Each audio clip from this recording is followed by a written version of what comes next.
Thank you, Ramesh. It's always a pleasure coming back to IIIT. Thank you, PJN. Now, I've been coming here for the last 8 years, and PJN doesn't invite me anymore. I also have to tell you. Either he's too bored with me or I don't know. Is there a problem that we need to talk about? We're glad we got that. Sorry? You will be here every week. Okay. I'm not doing any guest lectures, but nevertheless, I'm not competent enough. So thank you, PJN. Thank you to the entire family of IIIT for having us, for always welcoming us, for being so warm in this cold weather. I think we all need it. So thank you very much for that.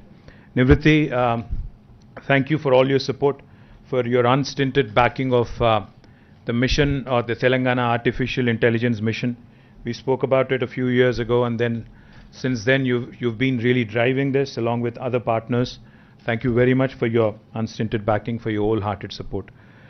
Suraj, we all know Uber's commitment, like you said, to safety, and also to the city of Hyderabad, because your second largest campus in the world is right here in Hyderabad, and I do keep I keep thinking, I keep imagining that whatever you do in days to come again, you will be doing it in Hyderabad. And thank you for being a part of this.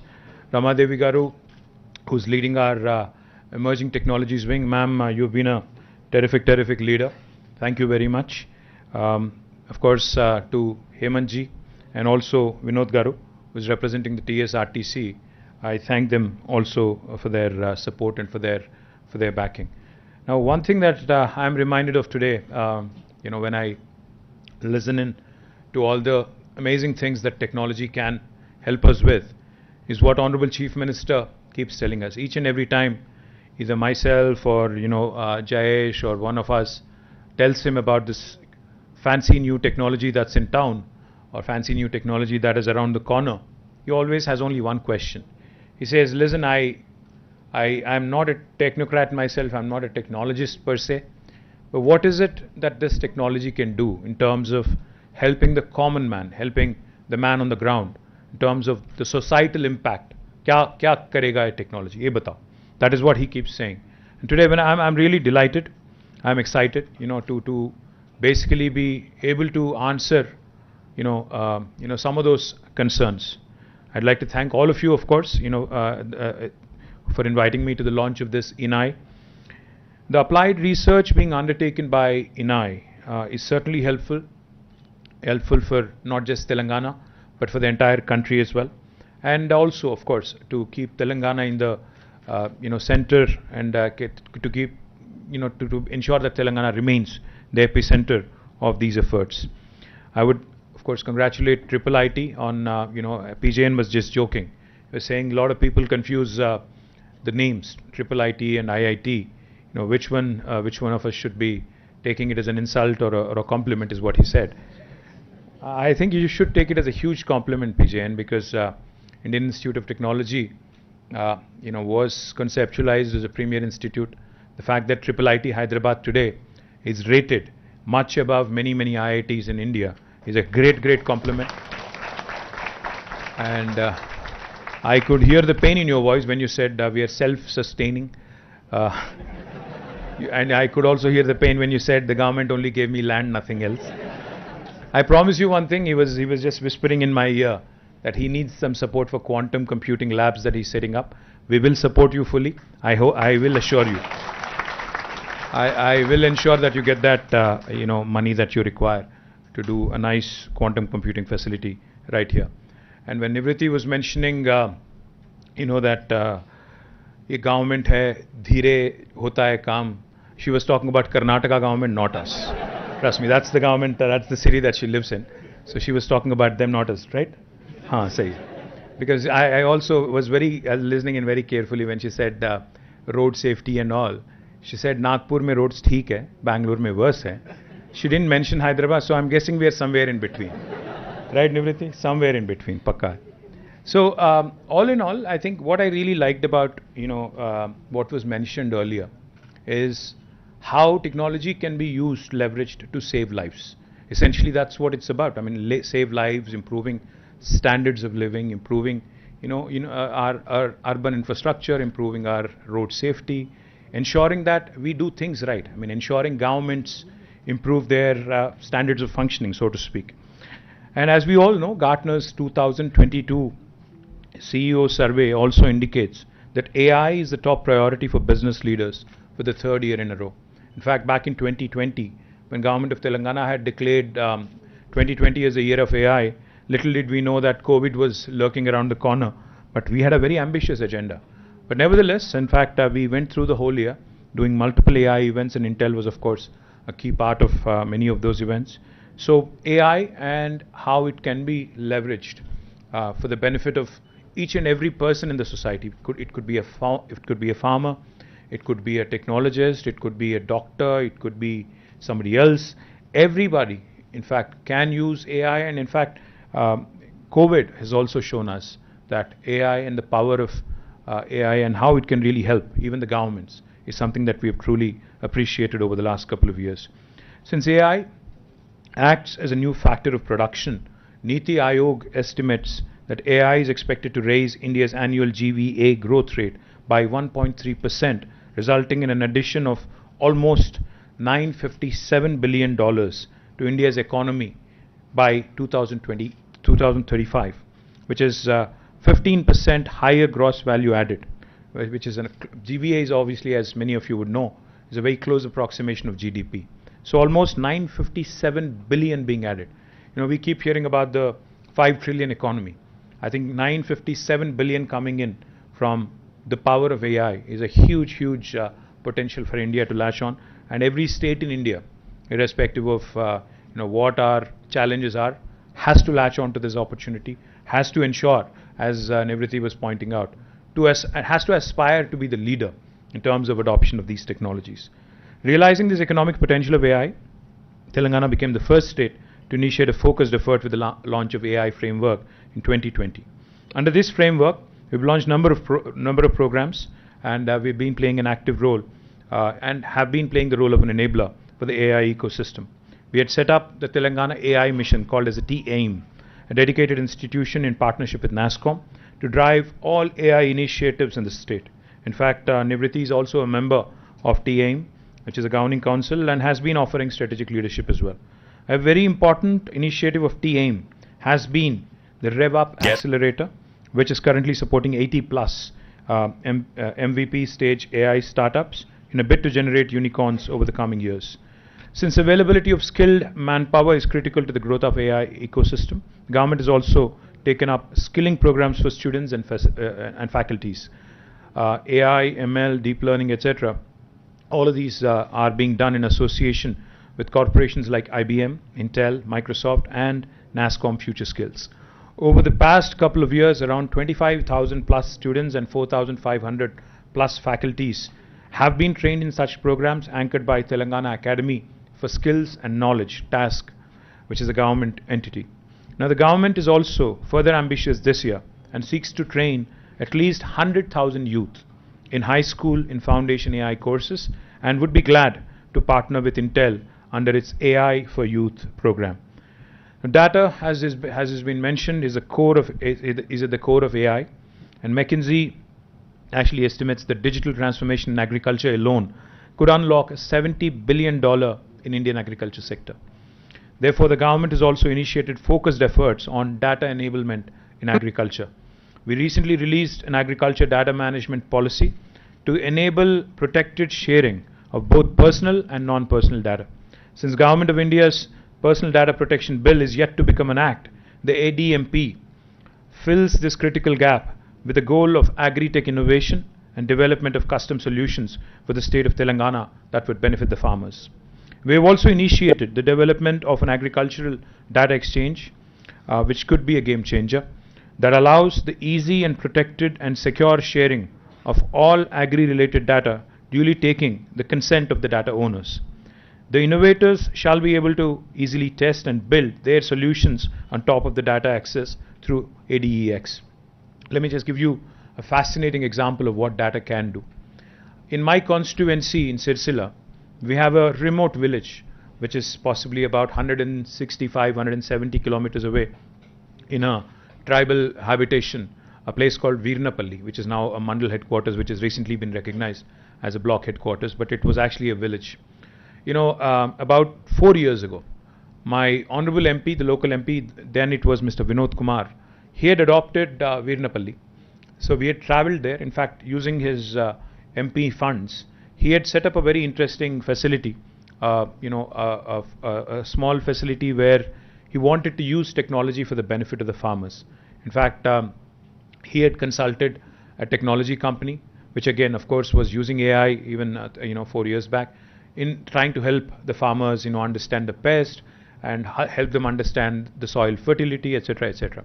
So we were there to inaugurate the facility, and these were all farmers who were possibly not so literate, possibly semi-literate, if you ask me. So we were there, myself and the honorable MP and a bunch of officers. We were all there. So just like how we did today, we took a remote. We clicked the remote, the television set opened, and then there was a website which we had to click open, and we were trying to basically navigate through the website. So हम लोग कोशिश कर रहे थे. We were trying to understand how the website, and we were trying to also explain to the farmers how the website would help them, how the app would help them. There were two things: one, a website, and another, an app. That was the first time I was seeing the website, so obviously I was not very familiar, and I was trying to understand. There was a trainer who was trying to, one of the faculty who's trained there, trying to explain to me, कि अगर आप, if you can just click a picture of the pest, it basically, will run through using AI as a platform and ML, basically show the farmer in Telugu what the pest is and what needs to be done, right? So he was trying to show me, he was trying to navigate through the website. वहाँ पे जो किसान थे, जिनको already training किया गया था, they were also there in the room, about 10-15 of them.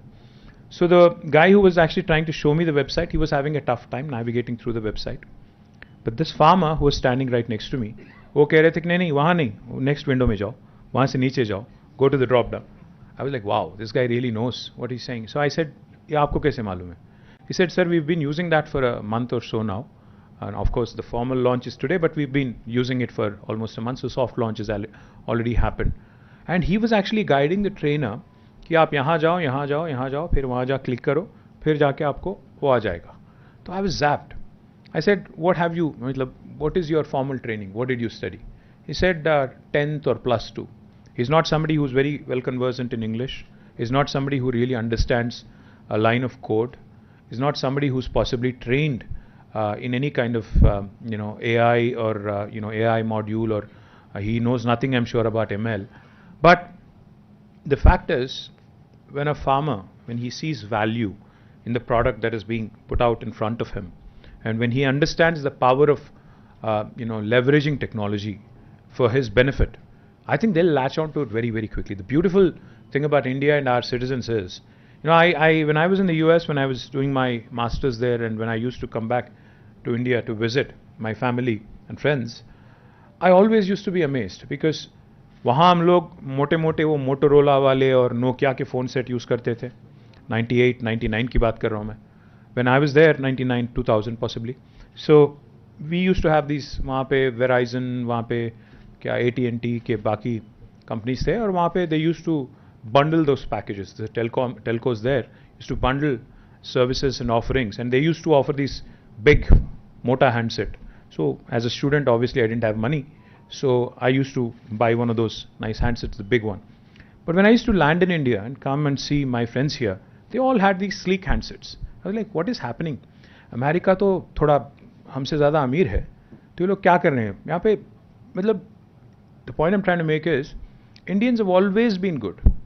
India as a country and the citizens have always been good when it comes to adoption of technology. If we realize the value, right in front of our eyes, especially my generation, which is witness to the telecom revolution. For those of you who are born after 2000, you would not understand what I'm saying, but prior to that, I'm sure PJN would understand. There was a time when to get a landline connection at home was a huge, humongous task. It was an achievement of sorts. I remember a time when घर पे अगर phone नहीं होता, and those of you who speak Telugu will understand, PP बोलते हैं, पक्किंटी phone. You have a phone in the next door neighbor, so whenever you give out your phone number, you would give it out as PP, right? So to get a phone was a task. You needed an MP's recommendation letter. You needed to go to the BSNL, do a nice, ego massage there so as to get a phone connection, and then eventually the phone set would come. You would pick up every day if you're a kid, if you're enthused about a new phone at home, you would wait for the ringtone. It's not happening.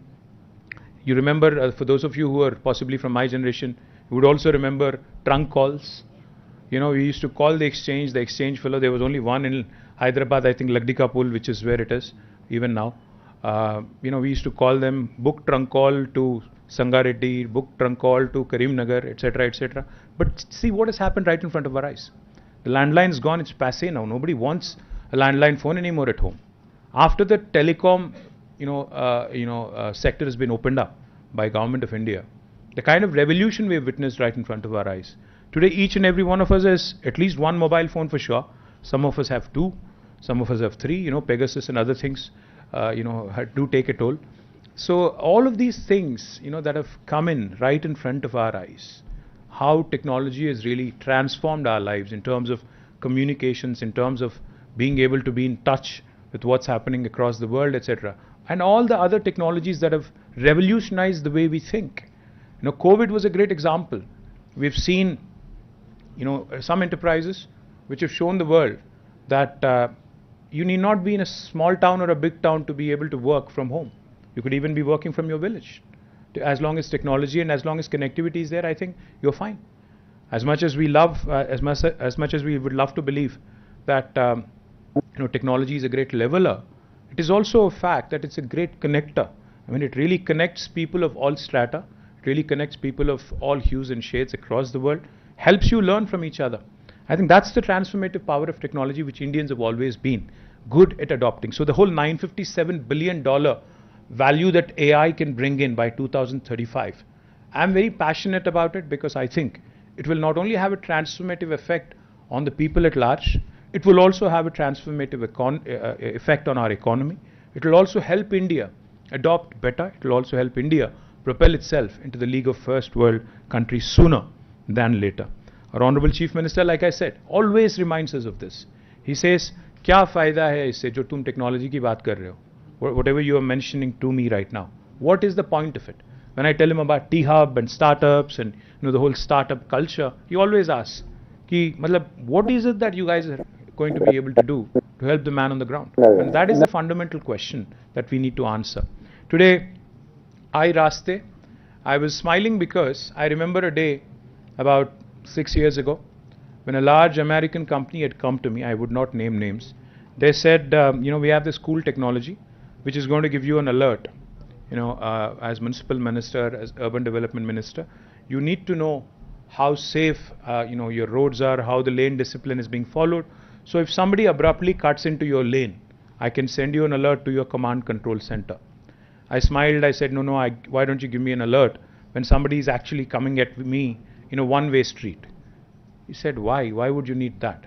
I said, welcome to India, welcome to Hyderabad. That's how we live. It's organized chaos. So point I'm trying to make is, I thought, I've said this before and I'll say it again. India cannot merely ape or copy what's happening in the West. A solution that would have worked brilliantly in Los Angeles or in New York or San Francisco will not work equally well here. We need solutions like iRaste, where TSRTC, where our local, faculties, our local researchers, our local, companies have to work together. We need our own solutions, our own recipes, because our challenges are different. We don't have the same exact challenges. We don't exactly have the same set of problems. So therefore, I'm delighted, thrilled that, we will be able to save.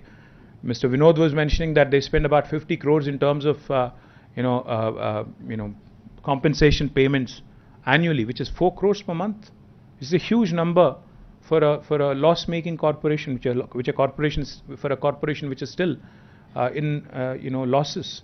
I think this is the sort of technological interventions, disruptions that we really need to ensure that our entities become safer, our citizens' lives are saved, our corporations are benefited, and our people at large and our society at large is also helped. We have also, in fact, launched something very interesting in the agriculture domain, because more than 50% of our population depends on agriculture still. Our flagship project ఎంతో లక్ష వేలు ఇద్దామట is called Sagu. ఇంకా పనికిమాలిన రావులు నాకు అర్థం Sagu, కాదు as you all know, నాకు is తెలియదు. basically farming. Bagu is good practices in farming. We're doing this in tandem with World Economic Forum, wherein various emerging technologies, including AI, are being deployed on ground in a PPP mode. And we believe that we'll cover about 50,000 plus farmers in 2 years. Under this, agri-tech players are also helping boost farmer incomes by deploying various solutions such as sowing window advisory, irrigation, soil nutrition advisories, etc. that help the farmers adhere to best practices and solutions like digital market connect, digital quality assaying, etc. Now, agri-tech projects that we have undertaken are delivering promising results already. For instance, AI-based pest management solution that was deployed in partnership with Vadhvani AI across 6 districts of Telangana to solve the pink bollworm menace for cotton farmers, which is a rather a horrendous problem for cotton farmers. The impact study undertaken by EY indicates up to 20% of increased profits, resulting from a mix of increased yield and lower input costs. So as long as you're able to give good advisory to farmers on the window in which they have to actually sow the seed, to what kind of efforts they have to put in to ensure that the soil fertility remains good, and also soil health remains good, and most importantly, how do you do pest management?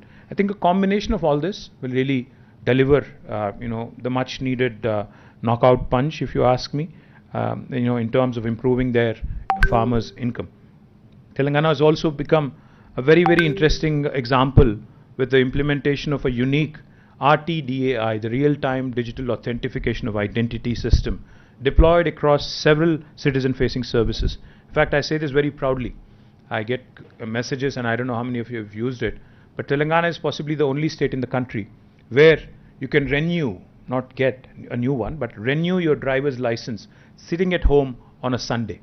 This is the only state which allows you to do that by authenticating your digital identity in real time. Now, that is something that is truly important from a citizen's perspective, because it saves you from the hassle of visiting an RTA facility. In 21-22, about 1,20,000, which is about 40% of our pensioners, availed the live certificate through RTDAI, and 90,000 citizens availed the services of transport department through RTDAI. Now, what has a pensioner got to do with this? A pensioner has to submit, to avail pension continuously. Every year you have to basically go to an office, visit, and ensure that they understand that you need to receive pension and you need to receive your benefits going forward as well. Now, that at this point in time in Telangana can be done by using the RTDAI, the real-time digital authentication.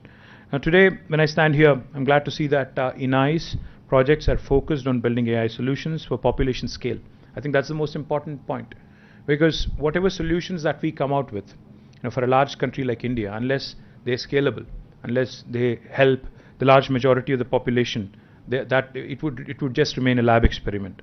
The micro labs is a highly unique initiative that shall bring genomic surveillance for the communicable diseases to point of care. Therefore, to bring the lab brings the lab to the people.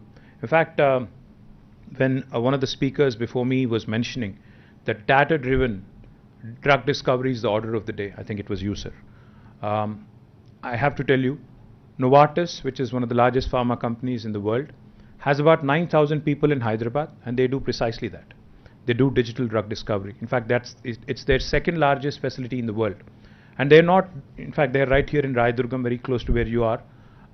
They're not a pure play R&D facility here. They employ a lot of biostatisticians, bioinformatics, people who are experts in bioinformatics, and they do precisely this. They do a lot of simulation, they do a lot of data-driven analysis, and have been able to come out. In fact, according to Vas Narasimhan, who's the CEO of Novartis, each and every time I meet him, he always tells me how his center in Hyderabad is at the center of everything, literally. Now, the broad genomic surveillance for communicable diseases and the development of AI-enabled models for preemptive surveillance for susceptible subgroups is an extremely important area. Hyderabad, in fact, I keep saying, on a lot of forums, Hyderabad is that city where biology meets technology, where artificial Data sciences meets life sciences, where Mangoverse meets Metaverse, where North of India meets South of India. So Hyderabad is that melting pot, which you could really leverage in these points of intersection. Information technology is an extremely strong area for us, and so is life sciences, so is biology.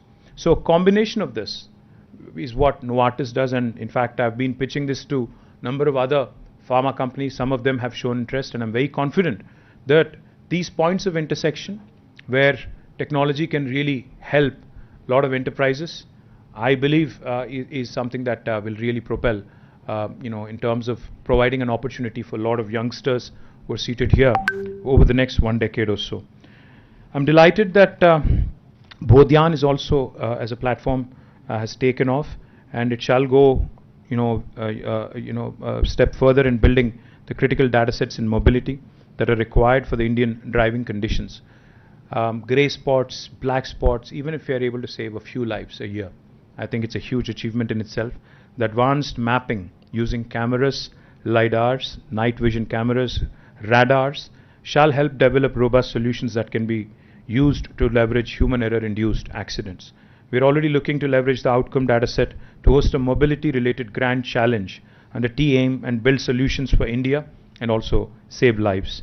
The iRaste, as I was mentioning, will be deployed in about 200 RTC buses, TS RTC buses, and I'm confident that it will not only save lives but also help the corporation and also help the drivers as well. While there is an obvious direct benefit of alerts which can be sent to the TS RTC drivers and the management and to even Uber. I appreciate Uber partnering in this. I'm glad that the road network shall also be mapped, which I think is very, very important. And the data collected then can be used for dynamic risk assessment in terms of what are the challenges and what need to be addressed. I congratulate the entire team who's seated here, Nivriti, Intel, Ramadevi Garu, Suraj from Uber, Mr. Vinod from TSRTC, to the entire team of IIIT, of course, led by PJN. I'm not mentioning all of you individually. I hope you don't mind. I think you're all represented here by your director. And I'm very confident that under your leadership, sir, that this mission will really go a long way and become a role model for the rest of the country. So thank you very much for once again having me here. Jai Telangana, Jai Hind.